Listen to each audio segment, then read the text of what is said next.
to this first tutorial of the series on development of STM32 microcontroller based embedded systems. This series has been made to help the engineers to develop systems based on Cortex-M4 microcontrollers. The first tutorial is specifically made for beginners to understand and appreciate the ecosystem of such system development. So without wasting any more time, let's start the tutorial. The presentation is laid out like this. First, we will discuss about the various activities to be undertaken and their correct sequence for the successful completion of embedded system development. This will be followed by discussions on the selection of a development board. We will be presenting a custom board here which will be used as a development platform for our subsequent tutorials. Thereafter, the associated toolchain will be discussed. The major components of the application development and program downloading ecosystem will be covered in brief. Finally, the documents that should be kept ready for reference are presented for completeness. At the end, we will revisit the important concepts discussed in this tutorial. The development cycle refers to the important steps and their correct sequence for developing an embedded system. Embedded system development lifecycle starts with selection of the most suitable platform or development board for the required application.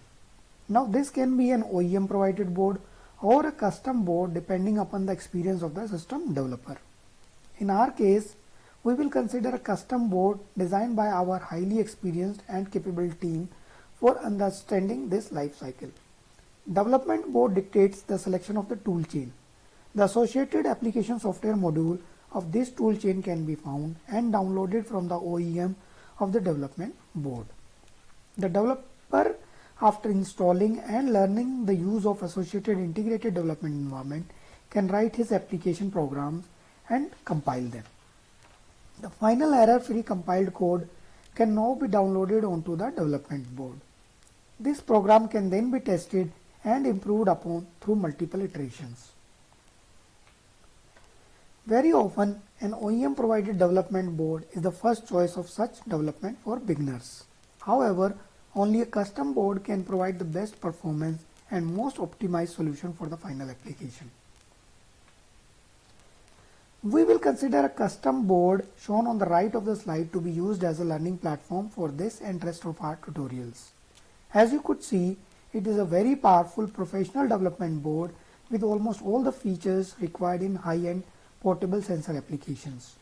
To name a few, it is based on low power high performance STM32L432 microcontroller, 32 megabytes of high speed flash for storage of high speed sensor data, wireless interface through BLE 4.2 module, accelerometer IC from Analog Devices, temperature and humidity sensor from Bosch, inertial management unit from InvenSense, and a battery management circuit for standalone portable applications.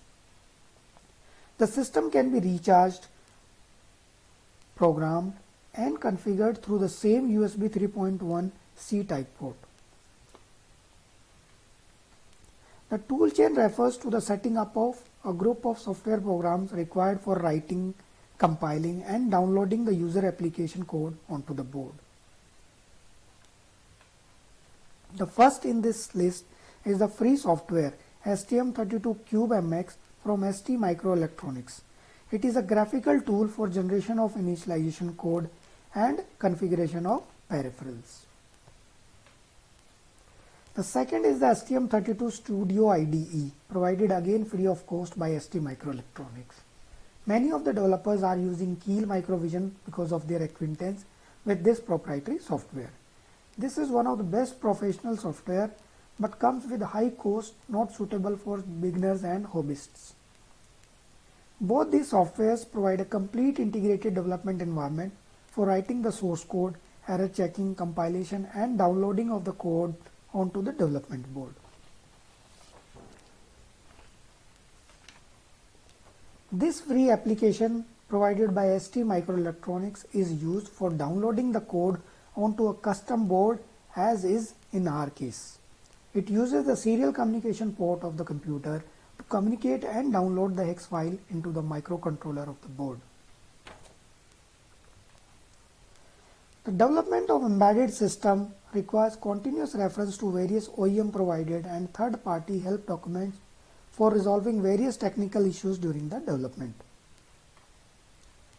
These documents include OEM provided datasheets of each and every IC used on the board. Various reference and programming manuals are required for resolving issues related to the internal memory organization and programming interfaces. Schematics or electrical connection diagram of the board is must for proper utilization of all the peripherals and capabilities of the board. So now we are clear as what do we mean by embedded system development for STM32 microcontrollers. What is the role of various modules of the tool chain? The details and capabilities of the custom board to be used in the subsequent tutorials. Now you can always write to me for any queries that you might have. I will be happy to answer